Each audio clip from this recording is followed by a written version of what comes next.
Thank you and good morning. My name's Stuart Crowe. I'm the non-executive chairman of Lake Resources. An exciting little company with big aspirations.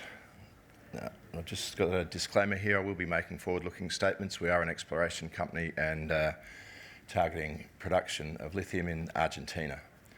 This company was set up in 2016. It's listed on the Australian Stock Exchange, and we hold 200,000 hectares of prime leasehold ground in Argentina across 4 projects.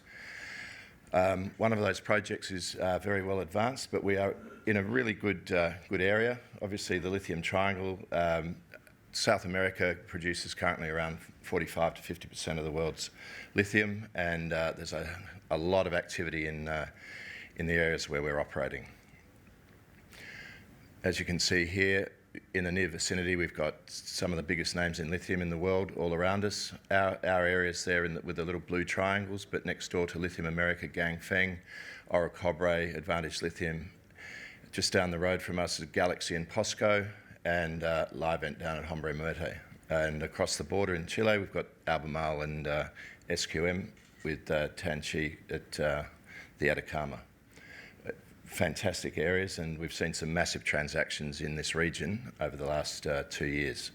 Just recently, sometime last year, Tianqi paid $4.1 billion for 23% of SQM. Fairly significant transaction. And then next door, we had Ganfeng replacing SQM as a major shareholder, now a 50% partner in the Cauchari Olaroz operations with Lithium America, and that project is right alongside our boundaries, and we see the activity on the ground there, and it's just spectacular and very, very impressive to watch and see the speed at which this is coming on stream. They hope to be in production in 2021. This is just a graphic trying to explain some of the companies that are operating in the region. Cauchari in the grey, because they're the only producer there currently. Lithium America rapidly coming toward production. Then we've got Advantage Lithium, Millennial, Neo-Lithium, Argosy, and that tiny little blue dot. I call this the poor me slide because that's our market cap on the left axis, and on the red line there indicates the resources. Now, that's currently a little bit out of date because the roof's not high enough to contain the resource that LAC have currently outlined. They've got a massive resource there. It's now the largest brine project on the planet. This is a happy snap of our Managing Director, Steve Prominence, standing at our project at Kachi. This was the first project that we drilled. It was a maiden discovery. We consolidated 7 leases so that we controlled the entire basin. It covers 7,000 square kilometres, and it's a fantastic opportunity for us, and this is the one that Hatch Engineering are currently very, very close to completion on the PFS. We expect to get the numbers through in the next week or so. It's got very low impurities and beautiful flow rates, so it's a fantastic project, and we're extremely excited to be pushing this one forward. As you can see, we've outlined an initial resource of 4.4 million tonnes of lithium carbonate equivalent. That was all done within a year from discovery, so we worked through the winter there, which was tedious, but we just wanted to get things moving, as we've got a lot of work to do in Argentina, and this is our first cab off the rank. We've got an exploration target there of 8 to 17 million tonnes of lithium carbonate equivalent, and we believe it's even larger than that because that was calculated going down to a depth of 400 metres, and we know the basin goes down to at least 800 metres, and it expands out under the alluvial cover to the southwest. It's a very large project, and we own all our projects 100% currently. Now, the thing that differentiates Lake is the way we're going to get the lithium out of the brine. The traditional method is through evaporation.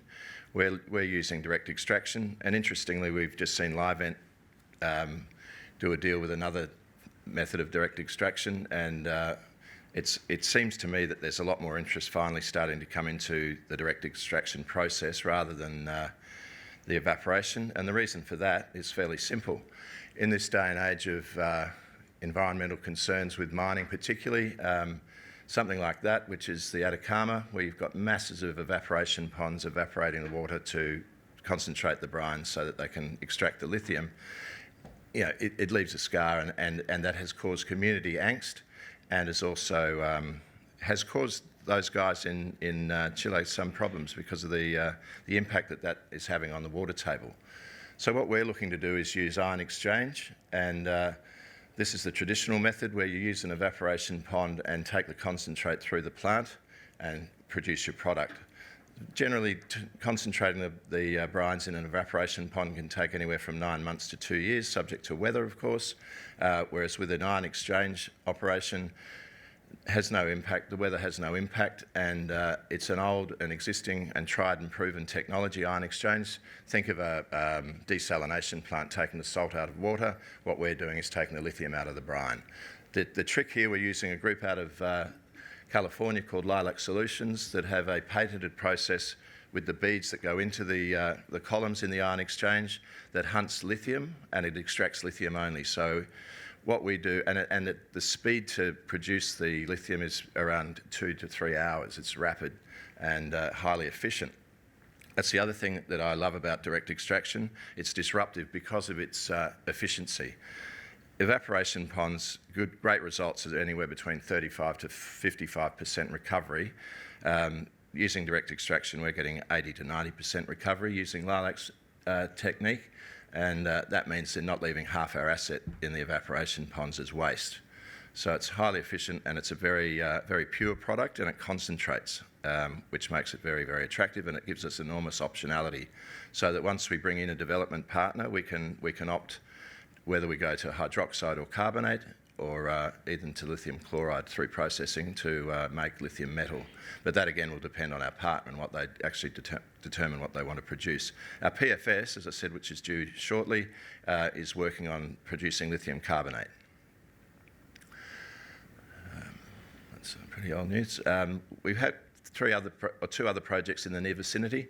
This one's our Cauchari project. We've drilled one hole here, which we completed earlier this year. And that was a proof of concept. When we pegged these areas, it was right along the sides of the basin, and everyone said we were mad because we weren't in the middle of the basin. We're out on the alluvial, where there's alluvial cover, and everyone said, well, the basin doesn't extend there. The basins are like a saucer, so you won't have any brines there. And our thesis was that in a faulted structure like this, in a volcanic area, where the basement drops out, you'll have steep sides, and that's gradually eroded, and that's where the alluvial cover comes from. So our thesis was if we drilled through the sands, we'd go straight into the basin, which is exactly what happened. And we're happy to say we drilled down into that basin, and we picked up a 600-metre hole, and out of that we got 506 metres of brine. So, and funnily enough, same chemistry and grades as the guys next door with Lithium America. Now, just on that, Ganfeng paid $400 million to effectively purchase their 50% of that project, and we're pretty happy to be right alongside them. And we are literally right alongside them. We're 500 metres where we drilled that hole. There's a production well that they put in. It's 500 metres away from where we are. So we're in very, very good company, and excited to be pushing forward on that. On the other side of that very same basin, we've got a much larger area called Olaroz, which we're hoping to drill some stage next year. That runs right alongside the Orocobre production area. It's 32 kilometres in length and about 6 or 7 kilometres wide. We're just waiting to get our final approvals. We've had a series of delays there, but we are just about through the process of community consultation, and we would expect to have clearance on that in the coming months, which will allow us to drill it sometime next year. This is our timeline to production. It's an ambitious target. We're pushing hard to get to 2022. I suspect we may end up being late 2022, early 23, but we're currently in discussions with a number of potential partners. What we're looking for here is deals similar to the Lithium America Ganfeng or Kidman SQM deal, where they come in and help fund the capex and bring us into production. And we are desperately seeking to do a deal with someone who needs the product rather than one of the existing majors. The company information's there. We've currently got a $15 million market cap, US dollar market cap, and the guys on the board, I'm the knucklehead in the middle, the two guys on either side of me are the Brines Trust, both fluent Spanish speakers and readers, and operated in South America for 30 years. Thank you very much for your attention, and I'm happy to take any discussion at our booth.